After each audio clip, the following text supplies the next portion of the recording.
Back morning spot के दूसरे segment में आपको खुशामदीद कहेंगे और आज हम बात करने जा रहे हैं स्टॉक मार्केट की सूरत हाल के हवाले से।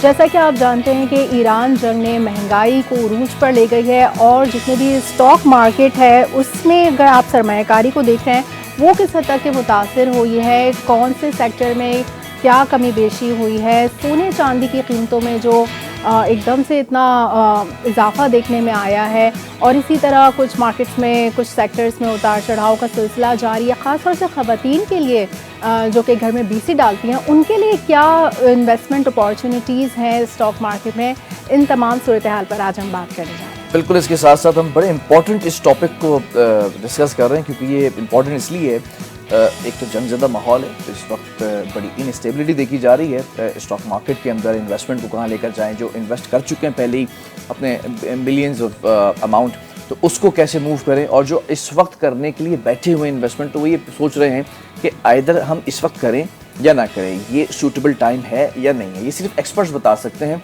हमारे पास जितनी नॉलेज होती है वो शायद घरों के अंदर इतनी महदूद होती है कि हमें स्टॉक मार्केट या स्टॉक एक्सचेंज की बिल्डिंग के अलावा स्टॉक का कुछ भी नहीं पता होता। या फिर जो हम नंबरों के आंकड़ों का खेल देखते हैं स्क्रीन के ऊपर कि मंदी का रुझान है, आज जो है वो इस पर इंडेक्स जो है वो बंद हुआ, इससे ज़्यादा हम नहीं जान पाते हैं। तो आज हमने कहा एक्सपर्ट्स को बुला लेते हैं, और हमने जब एक्सपर्ट्स का सोचा तो हमारे अपने जो करीबी लोग थे, हमने कहा उनसे ज़रा जानने की कोशिश करें ताकि उनसे समझने का सिलसिला भी रहे और आपको समझाने का सिलसिला भी रहे कि क्या जो इस वक्त ख़ासतौर पर जेनजीज़ है वो क्रिप्टो की तरफ भी जा रहे हैं, डिजिटल मार्केटिंग की तरफ भी जा रहे हैं, डिजिटल करेंसी को भी बड़ा जो है वो ऑब्लाइज किया जा रहा है। स्टॉक के अंदर वो क्या कर सकते हैं और स्टॉक के ही एक ऐसे चैम्पियन हैं, कैसे चीते हैं, या फिर मैं समझता हूँ कि जिन्होंने हर मौसम देखा है, अकील करीम डैडी। उन्होंने अभी कुछ दिन पहले एक स्टेटमेंट पास किया कि मुझे सिर्फ 90 दिन के लिए ये सिस्टम दे दिया जाए, मैं ऐसी पॉलिसी बना के दूंगा सब कुछ ट्रैक पर चलना शुरू हो जाएगा। बहुत बड़ा स्टेटमेंट था, बहुत बड़ा जुमला था, क्योंकि पॉलिटिशियंस खामोश, ब्यूरोक्रेट्स खामोश, डिप्लोमेट खामोश। पॉलिसी के ऊपर अगर आप वज़ीर पेट्रोलियम को देखें तो वो भी सवालों का सामना नहीं कर पा रहे मीडिया के। ऐसे में एक शख्स आना जिसका ताल्लुक ही स्टॉक से हो, तो हमने कहा इस पर बात करते हैं। तो आज हमने बुलाया ग्रोथ सिक्योरिटीज़, इस वक्त हमारे साथ इनकी डेलीगेशन मौजूद है। एक तरफ हेड ऑफ मार्केटिंग है सवेरा इब्राहिम साहिबा, अस्सलाम वालेकुम, वेरी गुड मॉर्निंग। वालेकुम अस्सलाम, गुड मॉर्निंग। दूसरी तरफ जो है वो हेड ऑफ रिसर्च मौजूद है, जो रिसर्च करते हैं कि आंकड़े इधर से लेके उधर और उधर से लेके इधर किस तरह से करने हैं मूव। तो इनका काम बड़ा ये ज़रूरी होता है, नंबर गेम होता है, और इस नंबर गेम की वजह से इन्होंने ख़ास तौर पे नंबर्स को देखने के लिए चश्मा भी लगा लिया है कि नंबर इधर से उधर ना हो जाए। तो हमारे साथ मौजूद है head of research Nasheed Malik साहब, अस्सलाम वालेकुम, वेरी गुड मॉर्निंग। अस्सलाम वालेकुम। ये वैसे चश्मा इसलिए लगा है कि इतने सारे स्क्रीन के ऊपर नंबर चल रहे होते हैं, आगे पीछे ना हो जाए, स्किप ना हो जाए नंबर। ये असल में बेसिकली है कि मुझे रीडिंग का हमेशा से शौक है, तो मेरी अपनी एक बुक्स की कलेक्शन है, तो रीडिंग की वजह से भी, वीडियो गेम्स की वजह से भी थोड़े बहुत, और डेफिनेटली पढ़ाई की वजह से भी। अच्छा, रीडिंग आपकी इससे स्टॉक से हटकर भी होती है या फिर अच्छा क्या पसंद है आपको? पॉलिटिक्स पसंद है, क्या पसंद जी? तकरीबन हर तरह की टॉपिक, मेनली तो फिक्शन, नॉन फिक्शन जो भी है। जैसे बचपन में हमने इवन उर्दू बुक्स भी पढ़ी हैं, उम्र यार की कहानियाँ, और आली पर क्या गुजरी एक बुक थी। उसके बाद इंग्लिश में हैरी पॉटर। भाई बाज़ औक़ आदमी हमने आज बिठाया हुआ है सोफे के ऊपर, आप कॉल करके भी हमें पूछ सकते हैं, मिस्टीरियस नॉवेल्स वगैरह। जी जी जी, अच्छी बात है, बहुत अच्छी बात है। वैसे ये बताइए, जो आजकल की मौजूदा आलमी सूरत हाल है, जंग ज़दा जो माहौल हम देख रहे हैं, ईरान की वजह से, अब नए हुर्मस के बंद होने की वजह से जो भी ऑयल प्राइसेस में इंक्रीज़ है, उससे जो है पाकिस्तान स्टॉक एक्सचेंज पे क्या फ़र्क पड़ा है? जी, उस पर अगर हम वैसे तो नंबर्स में देखें तो उस पर फ़र्क यही पड़ा है कि बेसिकली एक तो स्टॉक मार्केट का इंडेक्स का लेवल काफ़ी नीचे चला गया है, जो कि स्टॉक एक्सचेंज का इंडेक्स वो एक इंट्रा डे में 190,000 प्लस पे भी गया था एक टाइम पे, और अगर हम हाईएस्ट लेवल इसका देखें तो ये 186, 188 तक का लेवल इसने टच किया है, लेकिन करेंटली ये बिलो 150,000 आ गया है। तो एक तो ये है कि इंडेक्स के लेवल में डिक्लाइन आया है। अच्छा। दूसरा ये कि जो ट्रेडिंग वॉल्यूम्स हैं, यानी कि जो ट्रेडिंग एक्टिविटी हो रही होती है, वो एक टाइम पे 1 बिलियन प्लस के वॉल्यूम्स भी हो रहे थे मार्केट में, यानी कि इससे मेरा मतलब है कि शेयर्स की ट्रेडिंग, यानी कि शेयर्स की बाइंग सेलिंग, अगर मैं सिंपल वर्ड्स में बताऊं, वो बाइंग सेलिंग 1 बिलियन प्लस के। अच्छा, हम बहुत सिंपल चलेंगे क्योंकि इस वक्त लोगों को भी समझाना है, आपको बिठाने का मकसद ये कि हम लोगों को स्टॉक की तरफ लेकर आए। जी जी जी, तो डेफिनेटली कि शेयर, किसी भी कंपनी का शेयर एक बंदा बाय करता है, एक सेल करता है, तो वो उसकी जो सेलिंग है उसके वॉल्यूम्स हाई थे, वो वॉल्यूम्स भी नीचे आ गए क्योंकि बेसिकली इसका इम्पैक्ट एक तो फंडामेंटल आता है जब जंग की या कोई भी सिचुएशन हो, दूसरा ये कि थोड़ा सा अनसर्टेनिटी क्रिएट होती है, यानी लोगों के अंदर एक फियर और एक डर पैदा हो जाता है। लेकिन इन्वेस्टमेंट करने से डर रहे होते हैं। जी इन्वेस्टमेंट करने से डर रहे होते हैं, लेकिन जब मेजॉरिटी आवाम इन्वेस्टमेंट करने से डर रही हो तो वही बेस्ट टाइम भी होता है इन्वेस्टमेंट करने का, क्योंकि दुनिया के एक बहुत बड़े इन्वेस्टर हैं, दुनिया के शायद सबसे बड़े इन्वेस्टर हैं यूएस के अंदर, अमेरिकन है वॉरेन बफेट। वो कहते हैं कि be greedy when others are fearful. Exactly उनका कोट इस चीज़ पे और क्या है, आप ग्रीडी को अगर हम उर्दू में करें तो लालची, मतलब आप उस टाइम लालच करें या लालची हो जाएं जब लोग डरे हुए, वही बेस्ट टाइम भी होता है कमाने का। इसका क्या फ़ायदा होगा? जी इसका फ़ायदा ये होता है कि आपको जो चीज़ें होती हैं या एसेट होते हैं या कंपनीज के शेयर्स होते हैं वो अपनी असल वैल्यू से कम वैल्यू पे मिलते हैं, क्योंकि लोग पैनिक में सेलिंग करते हैं। जैसे अगर हम इसकी कमोडिटीज से कंपैरिजन करें तो अभी आपने रिसेंटली देखा होगा कि जब हालात खराब हुए तो लोग हाथ में सोना चांदी लेके घूम रहे थे कि कोई हमसे ले ले। शेयर्स में भी ऐसे ही होता है। मैं इसी पर आऊंगा, इनिशियल कमेंट सवेरा का भी शामिल करते हैं। Savera is one of those talented youngsters के जिन्होंने बड़े कम उम्र के अंदर स्टॉक को समझा और स्टॉक के अंदर उतरी, स्टॉक को खुद एक्सपीरियंस किया, इस मार्केट को न सिर्फ मार्केट को एक्सपीरियंस किया बल्कि मैं एक चीज़ और बता दूं, then I will have your comment, initial comment. एक ऐसा न्यूज़पेपर जिसके अंदर एजुकेट करना, लोगों को एजुकेशन देना स्टॉक मार्केट की, स्टॉक की खबरें, स्टॉक की वो चीदा खबरें जो आप तक नहीं पहुंच पा रही होती हैं। जो एक्सपर्ट्स हैं, एनालिस्ट हैं, वो अपने माइक्रोस्कोपिक एनालिसिस को कॉलम्स के जरिए, आर्टिकल्स के जरिए, खबरों के जरिए इनके न्यूज़पेपर का हिस्सा बनते हैं। Savera, how is it going everything? Concludingly बता दीजिएगा इसी सवाल के अंदर, इनिशियल कमेंट यही कि मार्केट कैसी है और मार्केट के अंदर इस वक्त जान है कि इन्वेस्ट कर सकें। दूसरा न्यूज़पेपर का भी ऐड कर लीजिएगा, व्हाई इज इट सो?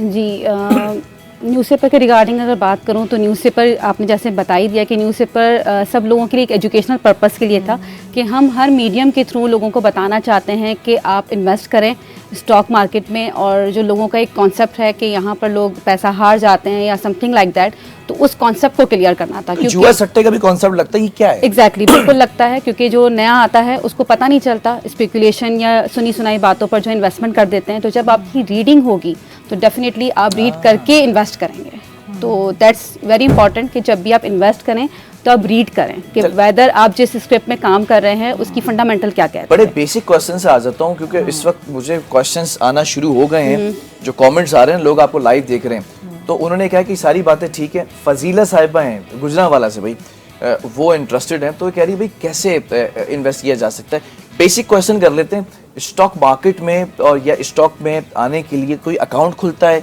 या कोई जो है वो कोई सेटअप होता है, क्या होता है, स्टार्टिंग से बताएं। जी स्टॉक में आने के लिए डिफरेंट ब्रोकेज हाउसेस होते हैं जो आपको सर्विसेज दे रहे होते हैं। आपने उन ब्रोकेज हाउस को अप्रोच करना है और उन पे जो अपने डॉक्यूमेंट्स की रिक्वायरमेंट होती है, एक नॉर्मल रिक्वायरमेंट होती है जो आजकल सबको पता ही है, वो रिक्वायरमेंट आपने फुलफिल करके अपना अकाउंट ओपन करना है। मिनिमम 5000 से आप स्टार्ट कर सकते हैं अपनी इन्वेस्टमेंट को। जी बिल्कुल 5000 से स्टार्ट कर सकते हैं और फिर आप इसमें मजीद जो है ऐड ऑन कर सकते हैं। It's quite easy. आप लोग जो है फिर वो गाइडेंस देते हैं कि इसमें इन्वेस्ट करना है, इसको बेचना है, ये शेयर्स ले लें, ये खरीद लें? जी हम गाइडेंस देते हैं। हमारे पास रिसर्च टीम है ग्रोथ में, तो वो रिसर्च टीम आपको गाइड कर रही होती है कि आप इन स्टॉक्स में काम करें, इनकी फंडामेंटल्स अच्छी है, इसमें आपको एक लॉन्ग टर्म के लिए अच्छा बेनिफिट मिल सकता है। कभी आपने कोई ऐसी इन्वेस्टमेंट कराई हो और फिर उसके बाद फौरन दिल धक धक करना शुरू हो जाए क्योंकि मार्केट अचानक से कोई ऐसी सिचुएशन हो गई हो, बारिश आ गई हो, तूफानी बारिश है, या फिर कोई खुदा ना खास्ता कोई कुदरती आफत ऐसी हो जिसकी वजह से तमाम निज़ाम इकोनॉमी का पहिया जाम हो जाए, या कोई जलसा हो रहा है, कोई धरना हो रहा है, कभी ऐसा हुआ है? एग्जैक्टली ऐसा होता है, लेकिन जब आप फंडामेंटल्स में काम कर रहे होते हैं तो उसमें एक आपको एक मतलब कंफर्मेशन होती है कि वैल्यू जो है वो अपनी मतलब जो स्क्रिप्ट है वो अपनी दी हुई जो टारगेट है उस पर आएगा। ये कंफर्मेशन ये कोई इल्हाम होता है या कोई पीछे से खबर भी आ जाती है? जी देखें, इसमें पीछे बड़ी मूवीज देखी है हमने, पड़ोसी मुल्क की बड़ी मूवीज हैं स्टॉक की। नहीं, उनकी तो मूवीज मेरा रातों रात जो है वो चैंपियन बना देते हैं और फिर वो एक लड़की आती है जिंदगी में, फिर वो तबाह कर देती है, इनसाइडर होती है वो, और फिर पूरा पैसा निकल जाता है। विलेन हमेशा एक मुसलमान होता है। तो ये भी एक है, तो मैं तो खैर देखता नहीं हूँ इनकी मूवीज इसी वजह से, क्योंकि हम मुसलमान हैं, पाकिस्तानी हैं, तो अपनी जो है ना चीज़ों को सपोर्ट करना है। तो खैर कोई देखता है तो कोई इशू नहीं है, वो हर चीज़ हर इंसान की अपनी चॉइस है। तो खैर देखें, इसमें ये होता है कि एक कैलकुलेशंस होती हैं और तरीके होते हैं जो कि हम अपने ऑडियंस को इन्फॉर्म भी करते हैं। हमारी अपनी रिसर्च बाकायदा पब्लिश भी होती है हमारे सोशल मीडिया पेजेस पे, हमारे व्हाट्सएप चैनल पे, जो कि ये सारे फोरम्स पब्लिकली अवेलेबल हैं। यानी कि अगर कोई हमारे ब्रोकरेज हाउस का क्लाइंट नहीं भी है, कोई जनरल इन्वेस्टर है, किसी और ब्रोकरेज हाउस का क्लाइंट है या वैसे जनरली इन्वेस्टर है, तो वो भी उस इन्फॉर्मेशन को एक्सेस कर सकता है। अच्छा। उसके अलावा कुछ ऐसी इन्फॉर्मेशन है या कुछ ऐसी एक्सेस है जो कि हम सिर्फ अपने क्लाइंट्स को प्रोवाइड करते हैं। अच्छा। यानी कि हमारा एक पेज है, एक व्हाट्सएप चैनल है जिसमें हम अपनी वही फंडामेंटल रिसर्च क्लाइंट से 1-to-1 बेसिस पे भी शेयर करते हैं और अगर उनके कुछ सवालात हैं उनका आंसर भी करते हैं। वहाँ डीप एनालिसिस हो रहा अच्छा, है। मैं ये एक बात पूछना चाह रही थी कि पहले तो अखबार में ये सब इन्फॉर्मेशन आ जाती थी, अब ज़्यादातर लोग अखबार को नहीं देख रहे होते, तो वेबसाइट के थ्रू ये इन्फॉर्मेशन ले लेते हैं। लेकिन और भी ज़्यादा आम लोगों में करने के लिए जैसे ऐप्स हो गई हैं या फिर व्हाट्सएप के ग्रुप्स आपने बताए, हर कोई तो वो ग्रुप को एक्सेस नहीं कर सकता, तो वो लोगों में और आम करने के लिए और क्या क्या नजर आए हैं? जी देखें, पहले तो यही है कि वो जो हमारा आजकल तो व्हाट्सएप का ये है कि हमारे घरों में जो काम करने वाली हेल्प भी आती है Yes, वो भी व्हाट्सएप पे, इवन बल्कि वो हमसे ज़्यादा एडवांस हैं, वो टिकटॉक वगैरह पे मैं करते मज़े की हैं, बात बता दूं आपको। जो हम यूज शायद मैं नहीं करते। एक चीज ऐड ऑन कर दूं हाँ। भाई, एक वो डीएचए वाली मासी बड़ी मशहूर है एक सोशल मीडिया अकाउंट के ऊपर, तो हमारे घर में भी जो हेल्पर है ना, वो माशाल्लाह सुभान अल्लाह, मैं इसलिए कहता हूँ वो व्हाट्सएप पे बात नहीं करेंगी। अब बाजी के पास हमारी मतलब घर में बाजी का मैसेज आएगा इंस्टाग्राम के ऊपर, बाजी मैं आज नहीं आऊंगी, आज मेरे सर में दर्द हो रहा है, मैं कल आऊंगी। वो इतना एडवांस है, तो कंटिन्यू कीजिएगा जो भी पार्ट। जी तो मेरे ख्याल से जो है ना, व्हाट्सएप का एक मीडियम है जो कि आई थिंक एक बहुत ही पब्लिक और इजीली एक्सेस, क्योंकि अब स्मार्टफोन अब सबके पास है, तो हमारा जो चैनल है व्हाट्सएप का वो पब्लिक है, मतलब वो कोई भी उसको फॉलो कर सकता है, बस आपने फॉलो करना है, आपके पास इन्फॉर्मेशन जाएगी। उसके अलावा ये कि हमारे इंस्टाग्राम का पेज है, जैसे आपने वही कहा कि सभी एक्टिव हैं इंस्टाग्राम पे, और टिकटॉक का फिलहाल नहीं है, तो ये, लेकिन ये है कि जो भी ऐसे मीडियम्स हैं जिससे हम आम आवाम तक अपना मैसेज पहुंचा सकें, हम उन सारे मीडियम्स पे एक्टिव हैं या हम एक्टिव हो जाएंगे इवेंचुअली। अच्छा, जिन लोगों ने अपना सरमाया लगाया हुआ है स्टॉक मार्केट में, तो वो उसको महफूज रखने के लिए क्या हिकमत अमली इख्तियार करें, क्योंकि अभी बड़ी पैनिक सिचुएशन है। जी कोई ऐसी टिप भी दे दीजिएगा हिडनली, ताकि वो फिर आपसे अगर रब्ता करना चाहें। जी देखें, जैसे थोड़ा सा सुमेरा ने बड़ा अच्छा एक्सप्लेन किया कि जब अनसर्टेन सिचुएशन क्रिएट होती है, जैसे कि अभी क्रिएट हुई है, तो उस टाइम पे आप अच्छे फंडामेंटल और ब्लू चिप स्टॉक्स में काम करें जिनके पीछे बैकिंग स्ट्रॉन्ग है, जिनकी मैनेजमेंट अच्छी है, उसकी रेपुटेशन अच्छी है, वो मार्केट में 20-25 साल से काम कर रहे हैं, 30 साल से काम कर रहे हैं एज अ बिजनेस, तो वही जो उनकी बिजनेस की परफॉर्मेंस होती है वो उनके स्टॉक प्राइस के अंदर रिफ्लेक्ट करती है अल्टीमेटली। भले वो शॉर्ट टर्म में स्टॉक की प्राइस डाउन हो, क्योंकि ऐसी सिचुएशन क्रिएट हो जाती है, जैसे मैंने कहा कि पैनिक सेलिंग, यानी कि आप जैसे एग्जांपल, मैं इसकी अगर ऑडियंस को बिल्कुल सिंपल करके समझाऊं, इस टाइम पे लोगों की अंदर पैनिक और अनसर्टेनिटी इस टाइप की क्रिएट हुई भी है कि अगर किसी के पास करोला है, जैसे करोला एक अच्छा ब्रांड है, अच्छी गाड़ी है, किसी के पास करोला की अच्छी गाड़ी है, इसको मैं इक्वेट करूंगा कि एक अच्छे कंपनी के स्टॉक से, कि कोई अच्छे कंपनी का स्टॉक है वो करोला है, जैसे लेट सपोज, तो इस टाइम पे पैनिक सिचुएशन में लोग करोला को ऑल्टो के दामों में बेच के जा रहे हैं। अच्छा। तो अगर आपको करोला ऑल्टो की प्राइस में मिलेगी तो आप क्यों नहीं खरीदेंगे? तो इसी तरह करने वाला तो एक नहीं दो खरीद लेगा। लेकिन क्या ऐसा नहीं हो रहा कि यहाँ पर अब लोग बल्कि बाहर के ममालिक से भी अब यहाँ पर आकर बसना शुरू हो गए, क्योंकि अब अरब कंट्रीज की जो हालत है, जिस तरह से वहाँ से अगर डिपोर्ट हो रहे हैं लोग, तो वापस अगर यहाँ आ रहे हैं तो फिर तो यहाँ ज़्यादा इन्वेस्टमेंट होनी चाहिए। मैं जरा इसमें एक चीज़ और ऐड कर दूँ, और सवेरा को भी ज़रा कॉन्वर्सेशन का हिस्सा बनाना बहुत ज़रूरी है, क्योंकि उनके पास बहुत सारे जुमले हैं जो वो ऐड ऑन करना चाह रही हैं। यू कैन ऐड अगर कोई चीज़ ऐसी समझ में भी आ रही है। सवेरा एक चीज़ ये है यहाँ पर, एक तो अफशीन ने बड़ा इंपॉर्टेंट जुमला जो है वो यहाँ पर कहा कि अब शिफ्टिंग शुरू हो गई है दुनिया भर में ना, और ये होना ही है इन दी एंड। लेकिन एक सवाल है, डोनाल्ड ट्रम्प की अगर बात की जाए, उनके स्टेटमेंट दिन रात तब्दील हो रहे होते हैं, क्या वो स्टेटमेंट चीज़ों को नॉर्मलाइज करने के लिए होते हैं कि स्टॉक मार्केट से लोग पैसा ना निकाल लें? क्योंकि अगर जंग हो रही है और अगर बहुत अरसे तक जंग चलेगी तो लोग तो डरकर पैसा वापस निकालेंगे। ये कहना कि everything will be settle down, अब ईरान पे ये करने जा रहे हैं, अब हम मुज़ाकरात करने जा रहे हैं, अब टेबल टॉक हो रही है, ये जो एक सुकून की फ़ज़ा कायम कर रहे हैं ट्वीट्स के जरिए, ये इसलिए होता है कि स्टॉक को भी ज़रा बैलेंस रखें, स्टेबल किया जाए, क्योंकि जैसे उनकी कोई स्टेटमेंट, क्योंकि अभी जो मार्केट को हम देख रहे हैं वो टोटली उनके स्टेटमेंट्स पे चल रही है। अच्छा, 7,000 10,000 हॉल्ट हो रही है प्लस में, कभी जब उनका कोई स्टेटमेंट आ रहा है तो वो डाउन हो रही है। तो इट्स टोटली अभी जो मार्केट को अगर हम देखें फंडामेंटली तो बहुत मतलब ऐसे लेवल्स हैं जहाँ पे आपकी बाइंग बनती है। ठीक है, अगर हम देखा जाए फंडामेंटली बड़ा अच्छी अपॉर्चुनिटी है, लेकिन डेफिनेटली उनके स्टेटमेंट्स पे चल रही है, तो इसलिए भी इन्वेस्टर्स या ट्रेडर्स थोड़े से पैनिक में हैं कि whether we have to invest or not. अच्छा, लोग आते हुए डर रहे हैं। लेट्स सपोज मैं आज अपना अकाउंट खुलवाता हूँ और मेरे पास इस वक्त रखे हुए बहुत मिनिमम अमाउंट से स्टार्ट करते हैं आम आदमी के लिए। मेरे पास इस वक्त 20 से 25,000 रुपये रखे हुए हैं और मैं कहता हूँ कि सवेरा मुझे जो है वो अकाउंट खुलवाना है, आपने सारे डॉक्यूमेंटेशन भी कर ली, अकाउंट भी खुल गया, वो इन्वेस्ट भी हो गए, तो आपका ये काम है बेसिकली रिसर्च करके चीज़ों को करना। तो अगर मुझे लगता है कि भाई मैं आपसे पूछूं, अभी तो पेट्रोल की प्राइसेस बहुत ऊपर चली गई हैं, अभी तो मुल्क के अंदर IMF ने भी आना है, अभी तो मुल्क के अंदर जो UAE ने भी जो है वो कर्जा वापस मांगा, तो पाकिस्तान ने अल्हम्दुलिल्लाह कह दिया ठीक है हम दे देंगे। इस सिचुएशन के अंदर क्या वाकई सूटेबल सिचुएशन है या सिर्फ ये बड़े जो गेमर्स हैं, बिग शार्क्स जो हैं, सिर्फ उनके लिए अच्छा है इस वक्त इन्वेस्टमेंट? डेफिनेटली अगर आपकी रीडिंग है, मैंने अभी भी आपको कहा ना कि अगर आप किसी फंडामेंटल स्ट्रॉन्ग कंपनी को चूज करते हैं इन्वेस्टमेंट के लिए, तो आई मस्ट से कि डेफिनेटली आप 50% 40% अपनी इन्वेस्टमेंट कर सकते हैं, नॉट 100%, बिकॉज मार्केट के लेवल्स अभी हम प्रेडिक्ट नहीं कर पा रहे कि वेदर ये मजीद नीचे जा सकती है। अच्छा, तो आई मस्ट सजेस्ट अगर मुझसे कोई पूछता है तो मैं कहती हूँ कि अच्छे ब्लू चिप्स कंपनीज में काम करें और 40% इन्वेस्टमेंट करें, 60% आप कैश पे। क्या लगता है मार्केट अभी स्टेबल होगी या फिर कुछ और नीचे जाएगी? अगर न्यू वॉर का भी इस तरह की धमकियां दे रहा है, मैंने आपको पहले ही कहा कि मार्केट टोटली स्टेटमेंट्स पे है ट्रम्प साहब के, तो इसको प्रेडिक्ट नहीं किया जा सकता। तो उन्होंने अल्लाह की भी माशाल्लाह जो है वो तारीफ की और तारीफ के काबिल है अल्लाह रब्बुल इज्जत, प्रेज टू बी अल्लाह। वो किसी और ट्रैक पर आने जा रहे हैं और हो सकता है तबलीग हो गई उनकी। आपसे कर लेते हैं, आप रिसर्च के बंदे ना, मार्केट स्टेबल होगी या? जी, अगर मुझे आप अलाउ करें तो इन्होंने अफशीन मैम हाँ, बड़ी अच्छा पॉइंट, एक अच्छा बड़ा पॉइंट रेस किया था कि अभी रिसेंटली UAE ने अपने कुछ पैसे थे जो उन्होंने 2-3 अरब पाकिस्तान में डाले हुए थे, उन्होंने वापस मांग लिए। तो ये है कि कल को अगर पाकिस्तान अपनी इन्वेस्टमेंट वहाँ से निकालने को आएगा तो 10 अरब की इन्वेस्टमेंट हमारी भी है।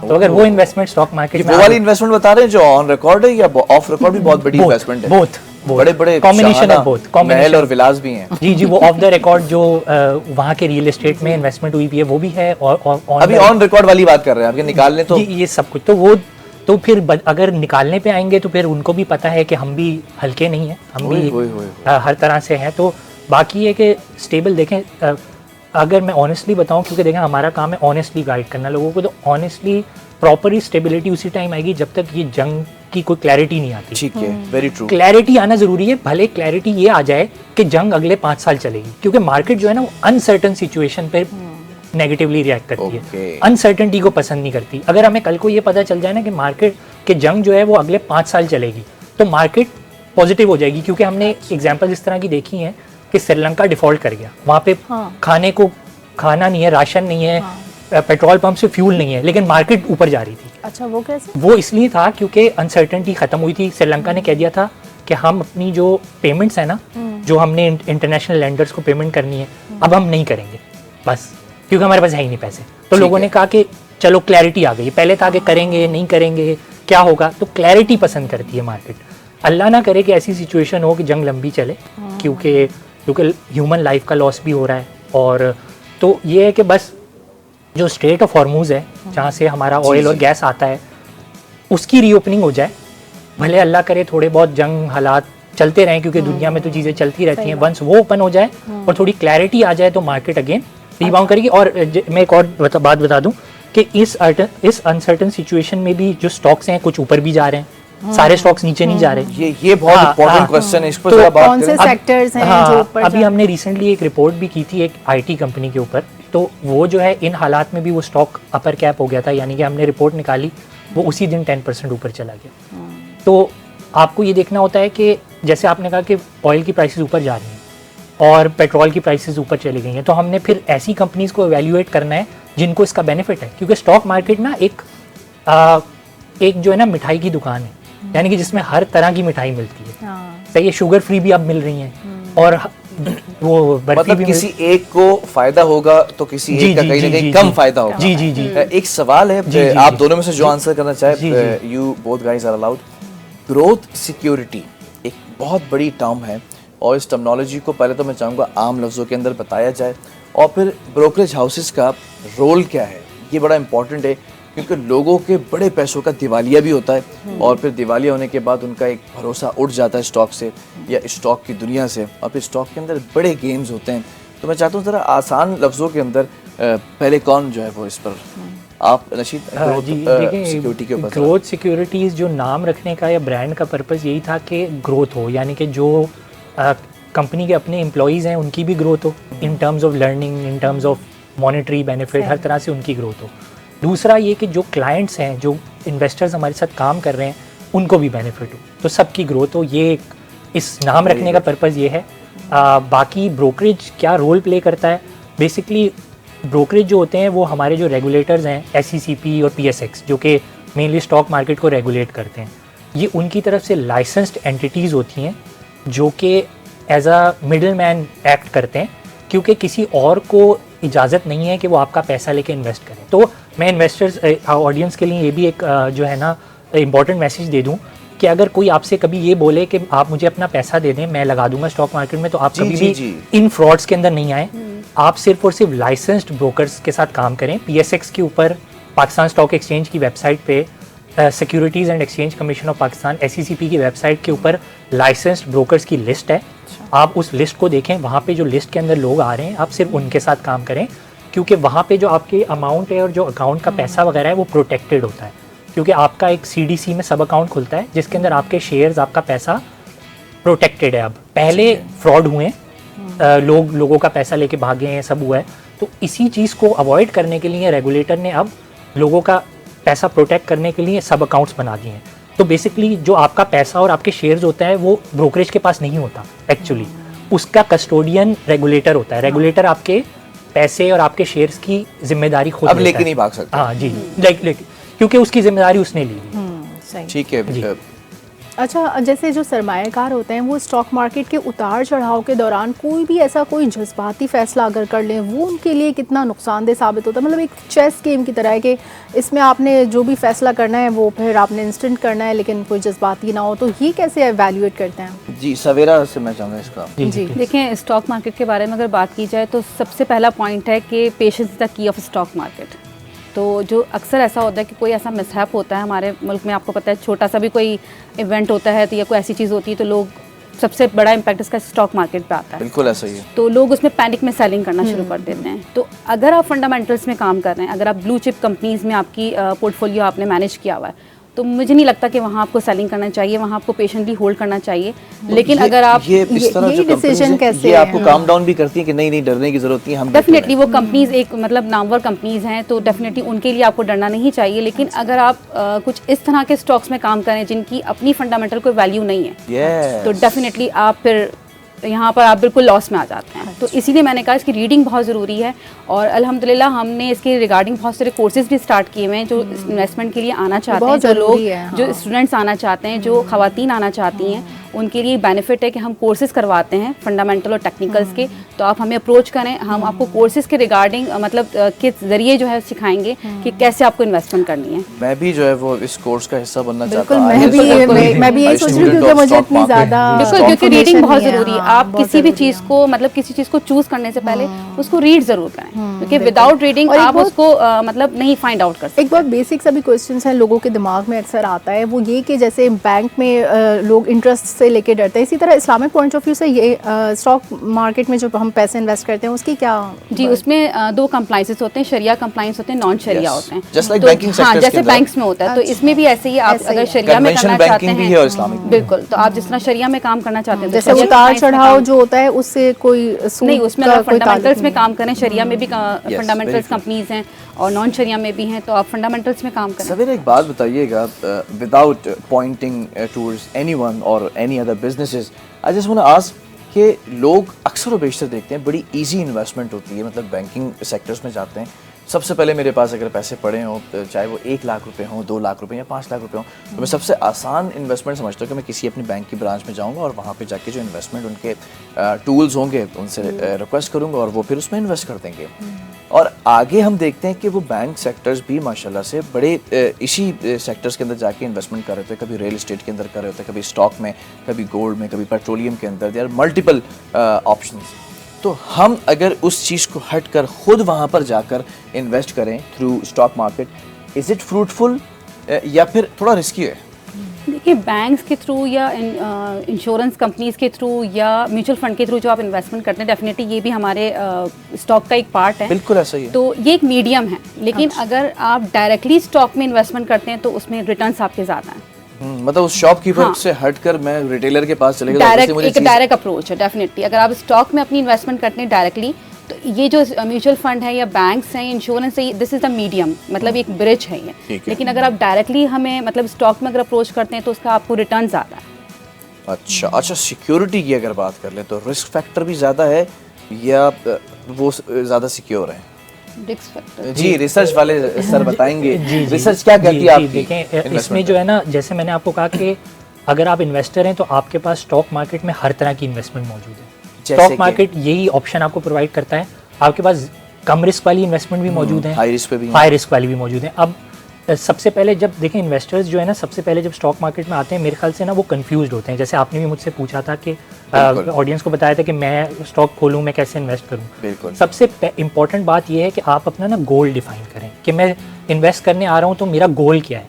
मैंने क्या 10% कमाना है, क्या 15% कमाना है, मैंने पैसे डबल करने हैं, जो भी आपका एक गोल सेट होना चाहिए, जो भी आपका गोल है। आप फिर उस गोल को माइंड में रखते हुए इन्वेस्ट करें। जब आप एक गोल को माइंड में रखते हुए इन्वेस्ट करेंगे और पढ़ के और एजुकेटेड वे में इन्वेस्ट करेंगे तो आपको ज़्यादा बेनिफिट होगा, बजाय इसके कि आप अंधाधुन इन्वेस्टमेंट करेंगे। एक आम आदमी का गोल ये होता है हाँ। कि वो इन्वेस्ट करे और फिर इन्वेस्टमेंट करने के बाद वो आहिस्ता आहिस्ता उसमें जो भी प्रॉफिट हो रहा है उसको दोबारा री ऐड करे और एक इन्वेस्टमेंट को एक अच्छे लेवल पर लेकर आए। फिर उस इन्वेस्टमेंट से अपने घर का जो किचन है एटलीस्ट वो चलना शुरू हो जाए। Either he has to do the job और नॉट, अगर बेरोजगार भी तो उसके पास एक अमाउंट जनरेट होता रहे कुछ सालों के बाद कि जिससे वो अपना ब्रेड एंड बटर चला सके। आई एम राइट कि 90% लोगों का यही गोल होता है। ये आपने बहुत इंपॉर्टेंट पॉइंट रेज किया कि बेसिकली अगर हम देखें ना, तो हमारा जो पैसा होता है वो अगर हम ऐसे ही रखे रहें तो वो डिवैल्यू हो रहा होता है। क्योंकि अगर हम पिछले 10 साल, 15 साल, 20 साल का ट्रेंड देखें तो around 9 to 10% on average inflation हमारी रहती है, एनुअल इन्फ्लेशन। तो यानी कि बेसिकली आपके जो पैसे हैं वो हर साल ऑलमोस्ट 9 से 10% से डिवैल्यू हो रहे हैं।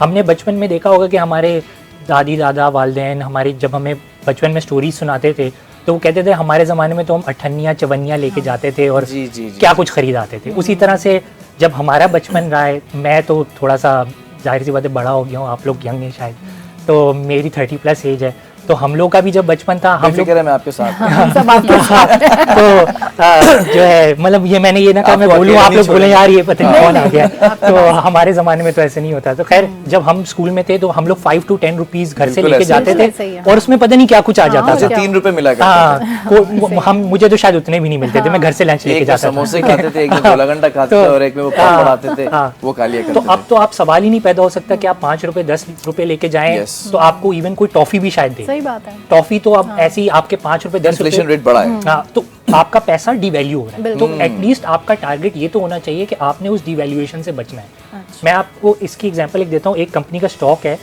हबको, मैं क्योंकि स्टॉक है तो वो पब्लिक है, मैं नाम ले सकता हूँ, इसमें ऐसा कोई नहीं है क्योंकि सब इन्वेस्टर्स उस स्टॉक में इन्वेस्ट कर सकते हैं। हबको एक पावर कंपनी है, हब पावर होल्डिंग्स। उस कंपनी ने डिविडेंड्स की फॉर्म में यानी कि कैश पे आउट्स और कैपिटल गेन के पॉइंट ऑफ व्यू से अराउंड 25 to 30% एनुअल रिटर्न दिया है पिछले 5 साल में। और वो एक सेफ इन्वेस्टमेंट है, इस पॉइंट ऑफ व्यू से सेफ इन्वेस्टमेंट है कि वो एटलीस्ट अगर उसकी शेयर प्राइस ऊपर नहीं जाएगी तो आपको एटलीस्ट हर क्वार्टर कुछ ना कुछ थोड़ा बहुत कैश मिलता रहेगा। ठीक है, तो आपने एक तरह से 10% डिवैल्यू हो रहा है पैसा, आपने अगर 20% बना ली है तो आपने 10% से इन्फ्लेशन को बीट कर लिया। तो ये चीज़ बहुत इंपॉर्टेंट है और ये रिस्क फ्री इन्वेस्टमेंट है लॉन्ग टर्म में।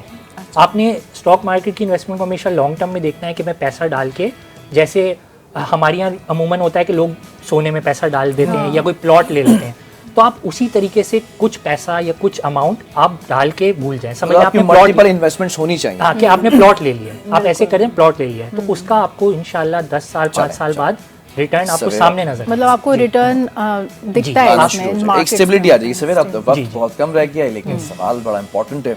एक तो मुझे लगता है कि जो 30s में हैं या फिर 30 से थोड़ा सा ऊपर ही गए 31 32, तो उनके पास भी एक अच्छा खासा टाइम है कि वो 8-10 साल का टाइम अपना स्टॉक के अंदर सीखना और करना, एक्सपीरियंस ले सकते हैं। एक चीज़ है ख़वातीन के लिए, मैंने देखा है कि हमारी घर की ख़वातीन बीसियाँ डाल डाल कर जो है वो घरों में बच्चियों की शादियाँ करती हैं, फिर शादियों के साथ साथ घर बनाना हो तो वो पैसे इकट्ठा करती हैं। हर महीने बीसी की जो एक रूलिंग होती है कि पैसे जमा करना है, देना है, फिर आपका एक मंथ आएगा उसमें पैसे निकलते हैं। क्या ख़वातीन बीसी डालने के बजाय जो हर महीने अमाउंट वहाँ पे इन्वेस्ट कर रही हैं स्टॉक में आ सकती हैं? क्या इनके लिए ऐसा चांस है, मतलब इज इट सेफ, अर्निंग हो सकती है? बिल्कुल बिल्कुल, ख़वातीन को बल्कि मेरा मैसेज भी है कि जो आप घरों में जो ये बीसियों का एक कमेटी वाला जो सिस्टम है उसमें मैंने सुना है कि काफ़ी झगड़े भी होना शुरू हो जाते हैं। बिल्कुल, कि मेरी पहले थी, उसकी पहले थी, और बड़ा इसमें प्रॉब्लम आ जाती है, रिस्क आ जाता है। तो ये एक सेफ इन्वेस्टमेंट है, क्योंकि आपको एक ऐप के थ्रू, यानी कि जो बैंक की ऐप होती है एग्जैक्टली, इसकी भी एक ऐप होती है, ऐप के थ्रू आपको एक्सेस मिलता है। और एक आपकी हिडन जो है वो इन्वेस्टमेंट, अगर आप किसी से छुपाना भी चाहते हैं, लाइक आप नहीं चाहते कि आपकी मदर को या आपके हस्बैंड को या किसी को पता चले कि आप क्या, मेरी फुप्पो को नहीं बताओगा, अम्मी जान इस वक्त जो है 7 लाख रुपए की बीसी निकली है इस महीने। बिल्कुल, तो वो एक हिडन आपकी इन्वेस्टमेंट है, आप उसको इजीली ग्रो करते रहें। तो ख़वातीन के लिए ये है कि बिल्कुल वो आएँ, और इसकी मिनिमम अमाउंट जो है 5000 है, देन आप इसको ग्रो करते रहें। तो मैं मतलब हर ख़वातीन के लिए बहुत आसान है, मुझे लगता है कि एक सेफ और हिडन इन्वेस्टमेंट है। बिल्कुल। अच्छा, लास्ट में बस मैं ये क्वेश्चन पूछना चाहूँगी, जैसे सोना चांदी की कीमतों में जो उतार चढ़ाव, अब इस तरह आगे चल के डॉलर प्राइस भी शायद कम होती जाए, या फिर क्रिप्टो, इस तरह की बहुत सारी और चीज़ें, इन सब को लेकर हमारे स्टॉक एक्सचेंज पे क्या असरात होंगे, जिसका भी सवाल है? देखें, जो डिफरेंट इन्वेस्टमेंट के एसेट्स होते हैं वो उस तरह से इंटरलिंक्ड होते हैं कि कभी कभार किसी एसेट का अच्छा दिन होता है, कभी कभार किसी एसेट का अच्छा दिन होता है।